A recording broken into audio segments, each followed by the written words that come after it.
कुछ प्रेम कहानियाँ धरती पर नहीं, आत्मा में लिखी जाती हैं। आज जो कहानी मैं आपको सुनाने जा रही हूँ वो एक इच्छाधारी नागिन की है, जिसे एक इंसान से प्यार हो गया। लेकिन क्या इंसान उसका प्यार समझ पाया, या फिर वही हुआ जो हमेशा होता है, डर, धोखा और अंत। बहुत समय पहले उत्तराखंड की वादियों में एक जंगल था, जहाँ कोई आसानी से नहीं पहुँच पाता था। वहीं एक छुपा हुआ मंदिर था, शेषनाग मंदिर। वहीं रहती थी बेला, एक इच्छाधारी नागिन। उसकी आंखें मानो सदियों की कहानियाँ कहती हों, और उसकी चाल में ऐसा तेज था कि हवाएं भी रुक जाएं।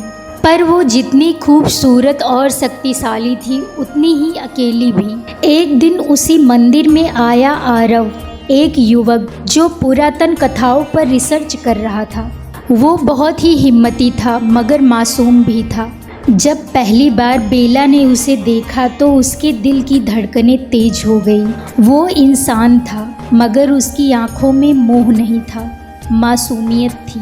बेला ने इंसानी रूप में आरव से दोस्ती की। वो झील के किनारे घंटों बैठते, बातें करते, हंसते। आरव को तो पता ही नहीं चला कि वो एक नागिन से प्यार कर बैठा है। और बेला, वो हर दिन आरव को देखती और हर बार अपने नाग रूप को छुपा लेती, क्योंकि वो डरती थी कि अगर उसने कहीं मेरी सच्चाई जान ली तो क्या वो मुझसे प्यार करेगा। एक रात जब बेला अपने असली इच्छाधारी नागिन के रूप में मंदिर में पूजा कर रही थी, तभी अचानक आरव वहां पहुंच गया। जैसे ही उसने बेला को देखा, सांप की विशाल पूंछ, चमकती आंखें और सिर पर नागमणि, वो सन्न रह गया। तो तुम नागिन हो? उसकी आवाज़ कांप रही थी। तभी बेला की आंखों में आंसू आ गए और वो बोली, हाँ, लेकिन मेरा प्यार सच्चा है। मैंने तुम्हें एक औरत की तरह प्यार किया है, एक इंसान की तरह। मगर आरव ने अपने कदम पीछे ले लिए और कहा, मैं तुमसे प्यार करता था, पर अब मैं नहीं जानता तुम्हें। तुम कौन हो? तुमने मुझसे झूठ बोला है, मुझे धोखा दिया है। बेला रोती रही, बिलखती रही, उसे यकीन दिलाती रही, पर आरव ने उसकी एक ना सुनी और फिर वो वहाँ से चला गया। आरव के जाने के बाद बेला पूरी तरह टूट गई। वो ना कुछ खाती, ना कुछ पीती, ना किसी से बातें करती।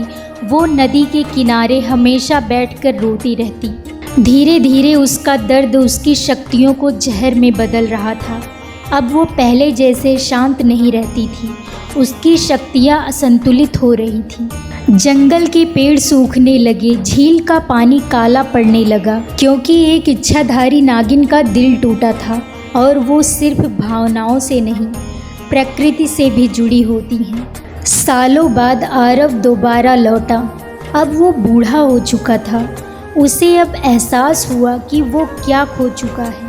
वो वहीं उस झील के किनारे गया जहाँ वो अक्सर मिला करते थे, और उसने बेला को जोर से पुकारा और कहा, बेला, अगर तुम कहीं हो तो मुझे माफ़ कर दो। मुझसे बहुत बड़ी गलती हो गई थी, जो मैं तुम्हें समझ नहीं पाया। तुम्हारे प्यार को मैंने समझा नहीं। कुछ पल की खामोशी के बाद जल की सतह से उभरी एक आकृति।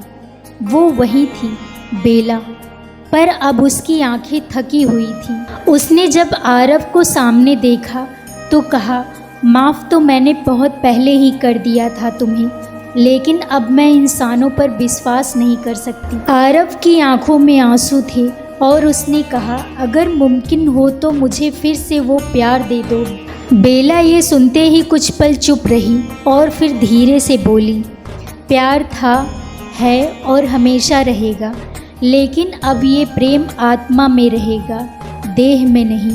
और जैसे ही आरव ने उसका हाथ थामा, वो दोनों तेज रोशनी में विलीन हो गए।